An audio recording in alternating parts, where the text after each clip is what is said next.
you look at the trading volumes and the number of users, everything drops like by say 60% or 70%, right? This bear market, I'm still seeing a lot of builders sticking around, building like a product that people love to use, especially gaming as well. Do you think AI can help in this? Comparison of AI and blockchain. I do think that the ownership would be one of very critical part.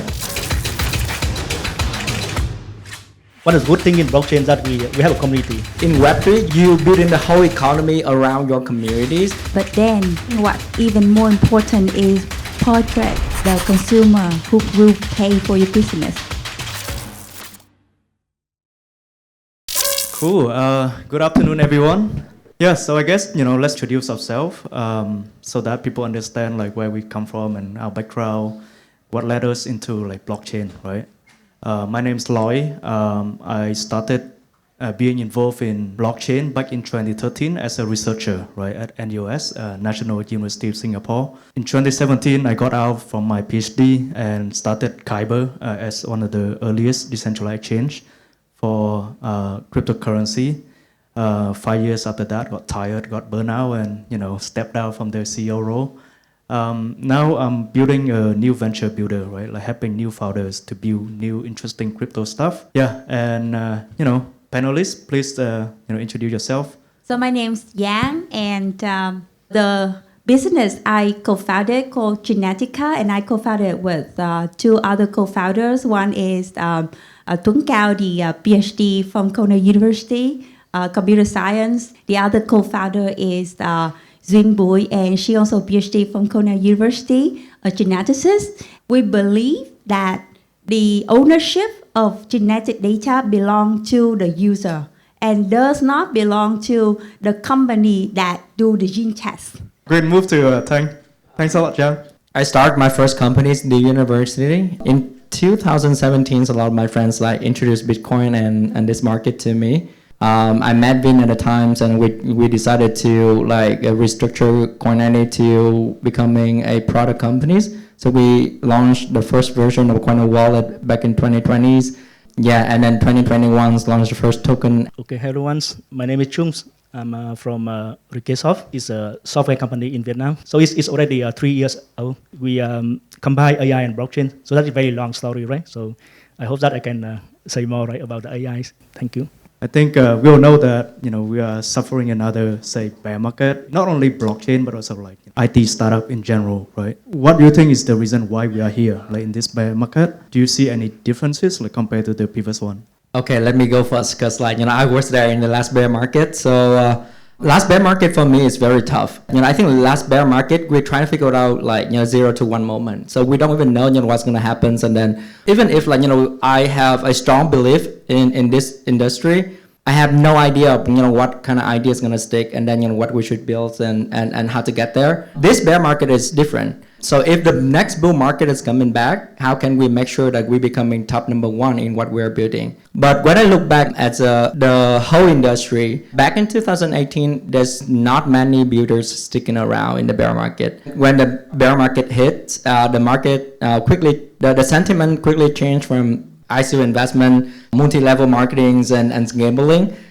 This bear market, I'm still seeing a lot of builders sticking around, building a product that people love to use, especially gaming as well. So people are still enjoying playing games, especially SkyMavis games.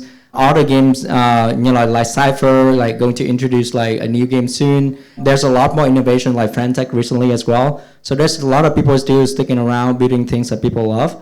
I think there's a lot of hope that we can see, what's going to happen in the next bull market. Now, every one of us here know that market has cycles. I think we all also very aware of is that there are fundamentals vs momentum. What lead to the situation? We talk a lot about Web 3 and now what is Web 1? Anyone have a definition, an example? So basically Web 1 is back early in the 90s when the corporate has their own website and then one side broadcasting on you information and that you can read about them. So what is Web 2? So Web 2 is where Facebook, you can actually create your own content. It's more interactive. So we in Web 2 for so long and so smooth. Then when it comes to Web 3, what is Web 3? So basically, it say that, for example, Facebook is Web 2, but then Web 3 means that everything you contribute there belongs to you. It's your ownership. Doesn't belong to anyone else but you. So why Web 3 is so promoted, we all become like the hive and the words of the conversation. There's, of course, economic incentive of why the hive is building. If I have to give one very blunt observation of what already happening in that market, it would be the tag of former private equity investor. Interesting. Yeah. Do you want to add anything or? Yes. Yeah. So I don't think this bear market is tough, right? On September we attend the token 2049. So you know that is there more than 10,000 attendees this year. And on the last day, also ticket price is already 3,000. I don't see that it's clear proof, right? When we attend the token 2049 last year and this year very incredible. Yeah, also we saw that it's a lot of infrastructure, layer one and company, right? They still very active and strong, right, in many aspects. So even in some top blockchain company in Vietnam, and they still have a very good condition right now, right? It's quite. They have. I know that you guys have this new office and everything. The number of employees also increased, right, in many company, and that's very good sign, right, for in blockchain in general, especially in the investment, right? I think it's still a lot of opportunity right now, right, for especially for the infra blockchain and in general. Right? Obviously, one of the good things about bear market is that no one doubt if you are still building, right? No one doubt your intention because you are really in it for the tech. But if you look into the market, I think, if you look at the trading volumes and the number of users, I think everything drops like by say 60% or 70%, right? And I think in the previous panel, Jin also mentioned the number of active wallets in games, right? It's like a few hundreds of thousand of users. I mean, that's quite tiny, right, compared to the size of of this market. Where did the user go, right? Like what happened? Right, or like what are the other use cases that you think that we can bring back like the users and say tens of millions of users? From what we are doing right now, and I think it's the UI and UX is very important, and that's why we focus a lot on the how to improve the UIs and UX to attract more user, even the non-crypto user. One of the most important solutions we are working on right now is social login, combining with wallet. And this means that non-crypto user can use their Facebook, Twitter, and Gmail, right, to log into any game, to any app. And the wallet's infrastructure, they cannot see anything, right, and everything is hidden. That wallet also implemented in the decentralized way. I think that's the more important right now, right, for any blockchain company, right, to focus on the UIs and UX, right. Interesting. So I guess what you said is I think it belongs to account abstraction category in blockchain, and I think Coinitiate just acquired some other startup that does something similar, and I think at Kyber we also just recently experimented with it. I think apart from account abstraction and improving user experience, what else do you think that we can do? Yeah, I think we've been exploring this kind of challenges a lot at Coinitiate. So I think for user onboarding flow, there's two main challenges. One is the key management system so Coinitiate wallet is a non-custodial wallet. So people need to back up your keys. You have to understand the concept that if you lose your keys, you lose your assets. This is a totally new concept to everyone's using internet nowadays. So I think that's a very big challenge. And that's also the reason why a lot of companies recently exploring solutions like account abstraction or social login wallet or MBC wallet that allows that building an abstraction layers that helping people manage the keys are much easier. And the second thing is gas fees.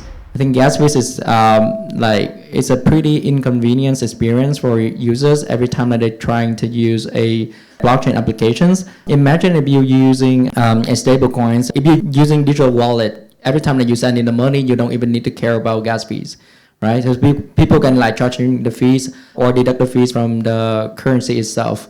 I think in the last couple of years, there's not many people that really focus on this. I think this is also a very big barrier to make people and the users feeling it's getting harder to get into this kind of technologies. And then I think the third one, I think it could be a killing apps.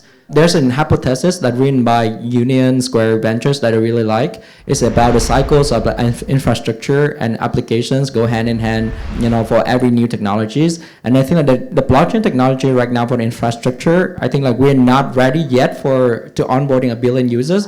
But I think if you building an application to have like few million users, the infrastructure already there. And then we're waiting for the next applications that can really better test and challenge the infrastructure until we're gonna have like a new that will be ready. I've been talking with Loy a lot recently about consumer apps. I'm trying to find applications that can onboarding in the next like millions of users to crypto. I believe that would be the next big things in crypto, and maybe it would be come from gamings. So I'm not a game expert, but then like if there's a model of play to earn, if the earn aspect is currently temporarily not there and the play aspect has to be really winning, then as you mentioned blockchain, also I believe that blockchain at the end is a technology. So we have to ask a very hard question. If these problems can be solved effectively and only by blockchain, if there's an alternative technology, it's almost always certain that the other alternative going to be working way better than applying blockchain for now. So come back to a classic, boring, typical business case of investing in technology, unless it's a very clear business case that blockchain or improving UX and UI is going to solve it. Otherwise, look for alternatives. Interesting. I think last bear market, people talk a lot about, hey, we are early, we are like 5 years old, right? Like, infrastructure is not ready for mainstream, so let's just like focus on improving the infrastructure. But now people are all about, building the consumer app, building interesting, useful apps that people can use.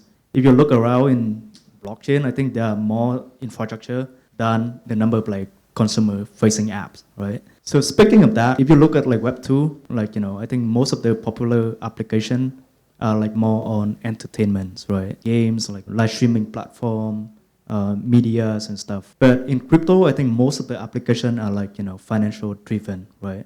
I think people say like DeFi and NFT and also others, right? And even for games, I think previously it was like play to earn, right? So people actually were incentivized to participate and play the games. Do you see that we're going to see more, say, entertainment like use cases coming out of blockchain, right? Yeah, 100%. One of the interesting experiment that we're doing research and also trying to explore recently is that how can we bring the blockchain to the entertainment industry. We all know that Web3 is all about like read, write, and own. I do think that the ownership would be one a very critical part, and that's the main reason why everyone's want to take advantage of the crypto and blockchain. I've been thinking a lot about like the concept of fan tokens recently, where there's a lot of if we take a look at the community of crypto, it's all about tokenized communities.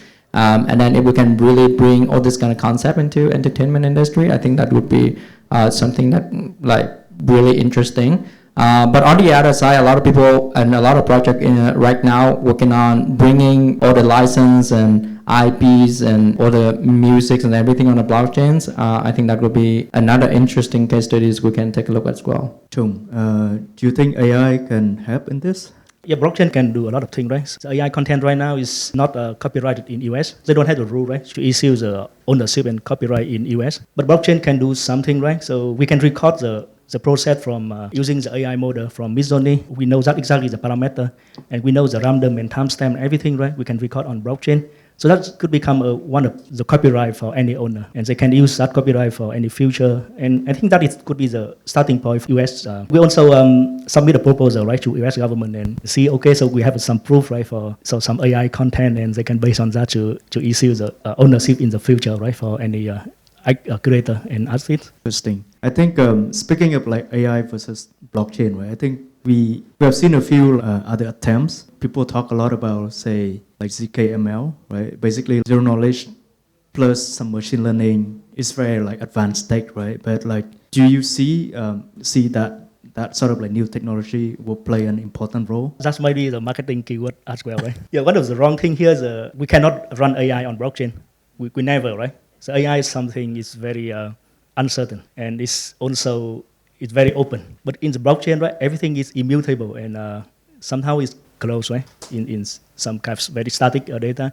I think it's ZK ML you mentioned here is mean that it's some kind of virtual machine, right, running on each validator. It have kind of ability to aggregate the data, right, and they have some kind of ZK knowledge group outside, and they can prove that okay, so this result from the AI model and the AI provider is correct.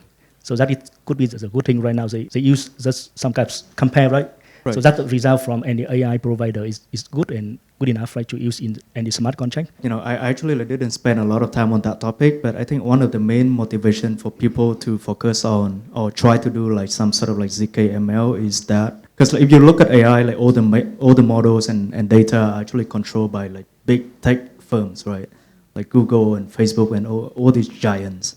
And I think this probably like ZKML is an honest attempt by, say, people in the community and other developers to try getting everyone else involved, right? And everyone can co-build and co-own that sort of like model, which is very important for any AI algorithm. I think I somewhat agree with you that it's far from being practical, and for now it might be like just help them in fundraise and stuff. I want to follow up on this because I want to ask the AI expert here. In your opinions, and what would be the use case that you like AI can be applied into the blockchain? Yeah, we are layer one for AI, right? So we're still looking for a good use case right now. There's some kind of recipe, right? Comparison of AI and blockchain. One of the most important we're working on right now is we just at the report. We check the quality of ChatGPT. We input some data from the community, right? So they get a lot of test case data for us and put it to the OpenAI API, and we get the report. And any company, like Web2 and Web3 companies, they can base on our report to see what happened, right, on those models. Yeah, that is the use case we're working on now. And the second one is we call the copyright for AI content. So that I mentioned before, right? So how we can provide the copyright for user, for AI's creator. You say that AI it actually belong to several big tech company right now. Also, they have access to high quality expandable data set. And also I agree with you is that now the question is really figuring out what is the application that can actually deliver user utility and value to the end user. I think we all agree that probably like blockchain still needs some sort of like ChatGPT moment, just like in AI, right?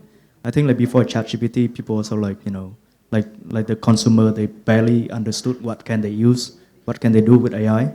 But after ChatGPT, everyone knows oh, I'm using ChatGPT, right, for everything in my work and stuff, right? But let's change the topic a little bit, right? Now we're talking about use cases and stuff. But let's talk about, say, the business model, right? Because I think it's quite unique in most of the Web3 companies. Because it's even unique in the fundraise, right? Previously, people do fundraise via, say, selling the equity, but now it's like token, right? And I think a lot of changes in also like how the product is run and how it monetizes from the users. Can you share a little bit, from your experience? Okay, so my experience with launching a token. So we do, so for C9Day, a little bit background. So the first 4 year of Coin9Day, I self-funded myself and the team as well. I started Coin9Day in 2017. 2021, we started to do the first fundraising before we launched the tokens. We do have equity round, we do have token round. We launched the token. We even at a stage that we already released all the token to investor already. So I think in tokens, and then this is something that I believe a lot of companies, especially gaming companies in this emerging market, should take advantage of blockchains and the power of tokenization to access into the capital market globally.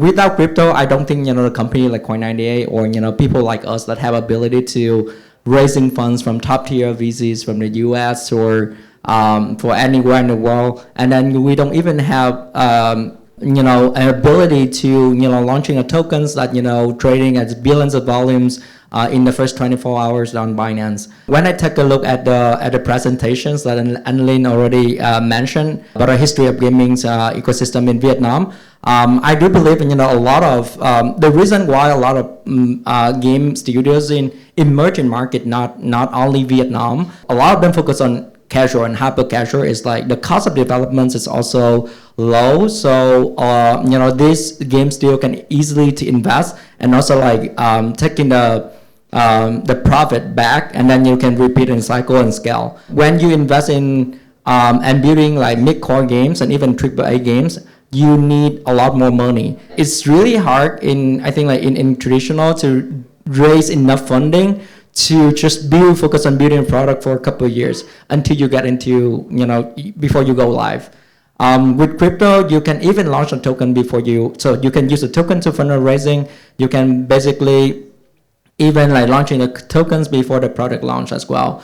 And then as long as the product grow, you even build a community and a user base before your product goes live. So I believe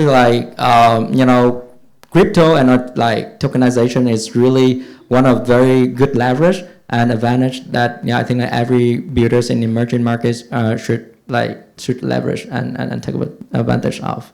Anything to add, Chung? 3 years ago, right? So it's quite easy, right, to raise money. So we at that time we just list our token on Uniswap. So that is the liquidity at that time very low, right? Just 5,000 and crazy time. So we got almost 100x, right? So that is for our community. After that moment, so we based on the community fund and we everything right from our community using the money from community. But now it's not a good time for raise any money right now, and you need a real business and you need some kind of business model, right? Revenue stream before you can apply for any investment. You don't need to launch your token, right? Before you launch token, so you need to consider, so you want to sell your equity or you want to sell token. So as many investors, VC right now, they prefer both, and that could be the still opportunity, right? So you can sell both.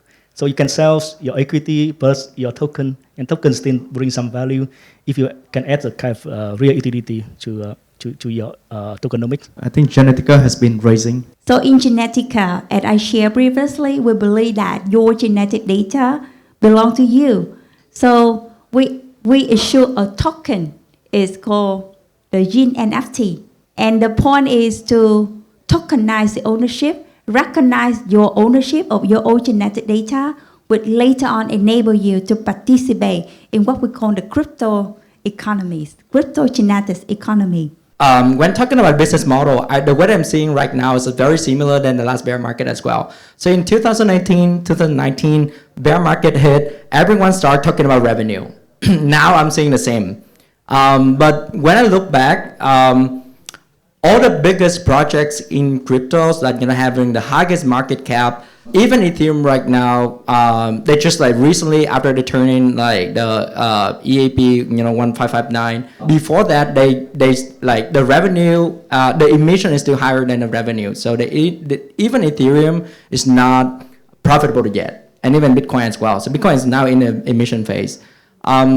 So it really makes me think that the way that we build in crypto is all about building the economy of your community. It's just like if Web 2 is all about building the communities, in Web 3 you building the whole economy around your communities, and it's just like I could name it like micro economies or kind of like building a communities economy model, and the token itself becoming kind of like a ecosystem points or tokens that everyone's want to use within that communities. And if you see it that way, like growing the communities and then let everyone involved, or kind of like if you take a look at the whole cities or the countries, growing the GDP, how can you increase more productivities and like bring more people to community, growing the whole economy as a whole would be create more impact than just focus on the revenue itself, especially when our community is very small.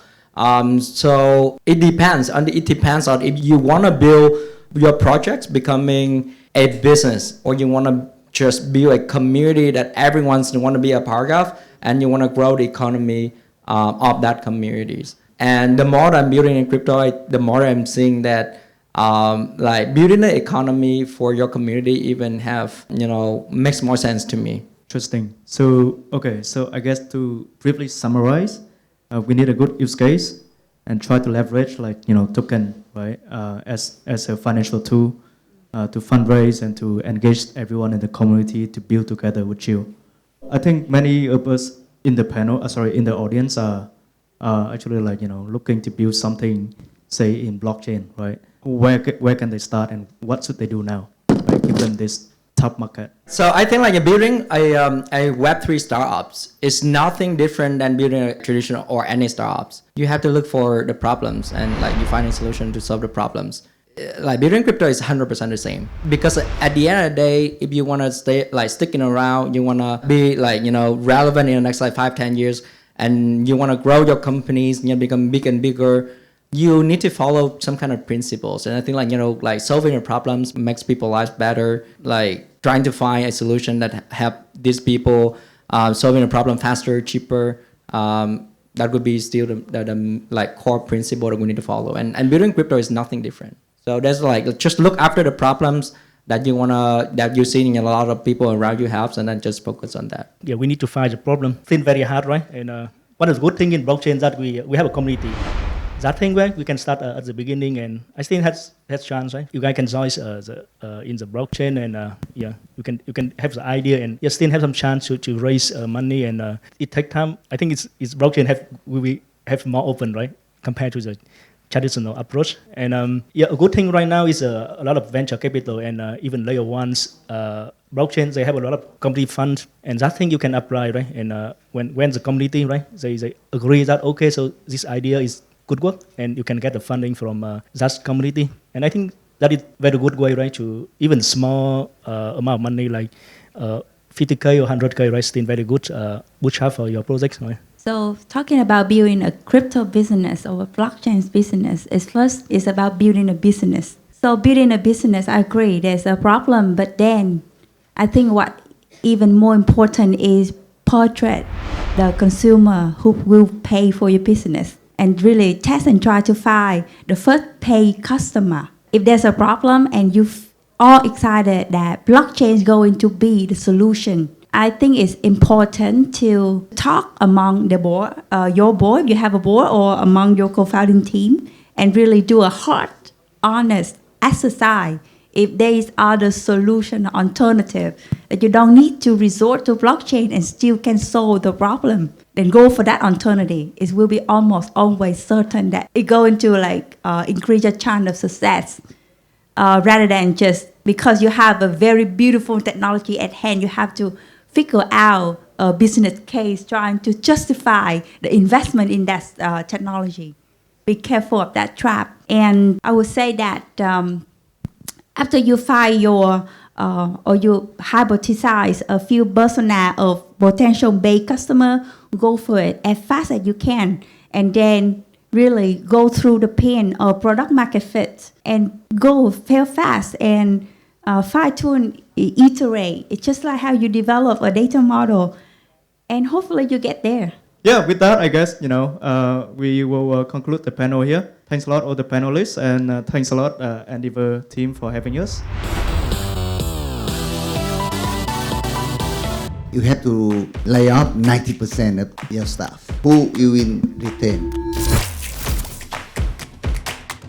I would remove everyone who is in charge of replication and keep the people who can create. I realized that is when the company is growing, like everyone is happy, but when the company is not doing well. So that is where people start to doubt. So the 10% who keep to serve the new vision, the new mission. Who is the talent, the one that we can't live without that person? Seems that we all agree that 80% of job will be replaced with AI. That AI gonna be like one thing that our imagination. Million or billion of people actually are unmotivated. So the business is to motivate them.